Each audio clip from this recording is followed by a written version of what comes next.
बिस्मिल्लाहिर्रहमानिर्रहीम अस्सलाम वालेकुम। कैसे हैं आप सब? Welcome to Little Foodies. और आज मैं आपको बहुत ही मज़ेदार सी अफ़गानी ग्रीन चटनी की रेसिपी बनाना बताऊंगी।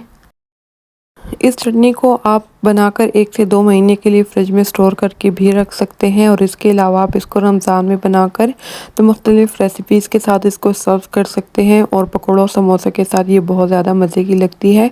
तो इस वीडियो को आप लोगों ने बिल्कुल भी स्किप नहीं करना, वीडियो को आप लोगों ने एंड तक देखना है। और अगर आपको मेरी वीडियो अच्छी लगे तो वीडियो को लाइक कर दें, अपने फ्रेंड्स और फैमिली वालों के साथ शेयर कर दें और अगर चैनल पर नए हैं तो चैनल को सब्सक्राइब कर दें ताकि आइंदा आने वाली हर नई वीडियो की नोटिफिकेशंस आपको मिल सके।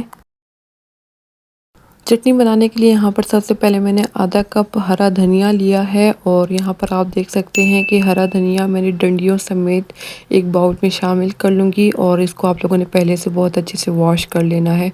और 5 से 6 अदद मैं इसमें लहसुन की जवें शामिल कर लूँगी।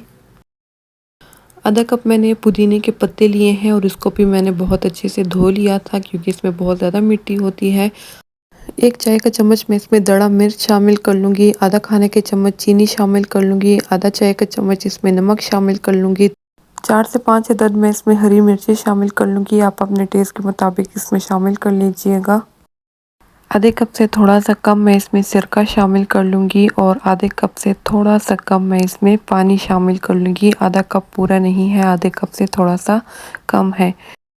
इन तमाम चीज़ों को मैंने एक बाउल में शामिल कर लिया है और उसके बाद मैं इसको ग्राइंडर में डालकर इसकी चटनी बना लूँगी। आप इसको डायरेक्ट ग्राइंडर में डालकर इसकी चटनी भी बना सकते हैं। तो यहाँ पर हमारी चटनी तैयार हो चुकी है। इसके अलावा इमली और आलू बुखारे की चटनी की रेसिपी भी मेरे चैनल पर मौजूद है, उसका लिंक मैं नीचे डिस्क्रिप्शन में लगा दूँगी, अगर आपने देखनी हो तो वहाँ से देख सकते हैं।